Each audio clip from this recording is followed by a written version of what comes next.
Along with individual experts, Surgeon Masters brings you life improvement strategies in 10 minutes. These proven principles and strategies are easy to learn and can be applied immediately, allowing you to practice your best. Here's your host, Jeff Smith.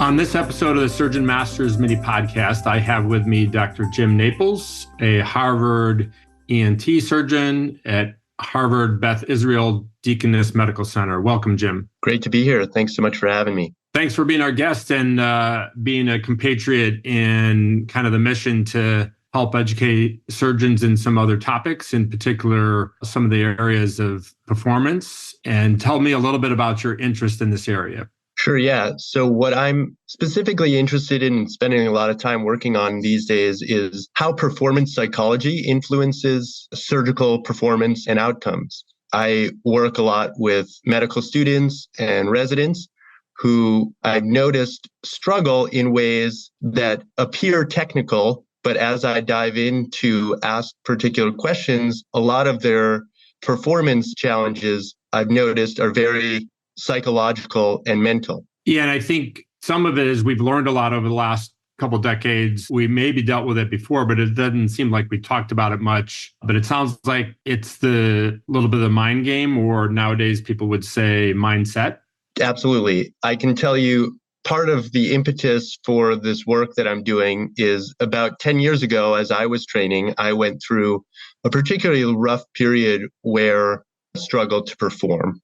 And it was challenging to overcome a lot of the stigma that went along with that as a trainee. And I've felt as though at that time, and more so now, that how our hands function is simply an external manifestation of what our mind is doing. And so a lot of what I try to do with our learners is work on mind control that should then liberate the inhibitions and allow their hands to function their way. And definitely being academic and teaching, this is an excellent topic for the young learner. But I think because it hasn't been addressed as much, it's also a great topic for people in mid-career and late career, because things going on around our lives impact our thoughts and mindset.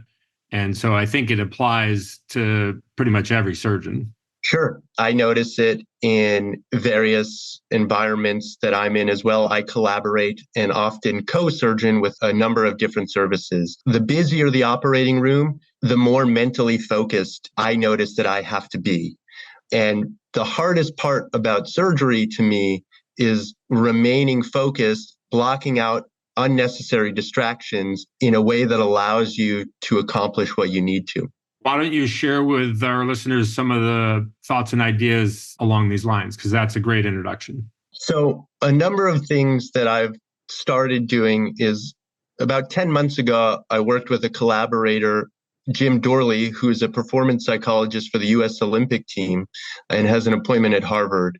And we started to develop a formal curriculum for our learners aimed at addressing various aspects of performance psychology. Specifically, we've implemented various exercises to help them control their anxieties and other concerns that might influence their performance. A simple example of this is we ran a didactic experience where we had residents mentally rehearse a surgical experience and then describe that mental rehearsal and what their emotions were during that. It offers a really good way for the surgeon to dive into some of what's holding them up from performing at their best, because a lot of these feelings and emotions are very subconscious. And unless you explicitly talk about it, it may not be apparent to anyone in the room and the surgeon themselves about what the obstacle is. So it's super interesting, like working with Jim Dorley, a sports psychologist who's got experience in other aspects of performance psychology, and then now integrating it to surgery. You know, what you just described was an exercise that helped people reflect on the emotions that they were experiencing in the exercise in sort of a preparation of maybe that same emotion in surgery? Or tell me a little bit more about that. The example of mental rehearsal is not new to other disciplines. So for example, Michael Phelps is well known to practice this exercise of mental rehearsal or visualization. Musicians are well known to practice this as well. And so what we're really doing is translating an idea that has shown to be successful in other disciplines and using that for our learners to say, this is a way to experience surgery so that you can be prepared for what you're about to encounter. Yeah, that's fantastic. And it sounds like this is just one example of many of the things that you're integrating into that curriculum and teaching other surgeons. Yes. And so a couple other things that we've tried is Dr. Dorley ran a really great exercise where we completed what he called a script. So we created a surgical script and a scenario, which we then asked the trainees to finish the script. And this is more of an intraoperative mental preparation experience, whereas the rehearsal is before surgery. This was an intraoperative experience where the residents and the learners were asked, how would you handle this situation? What do you have ready?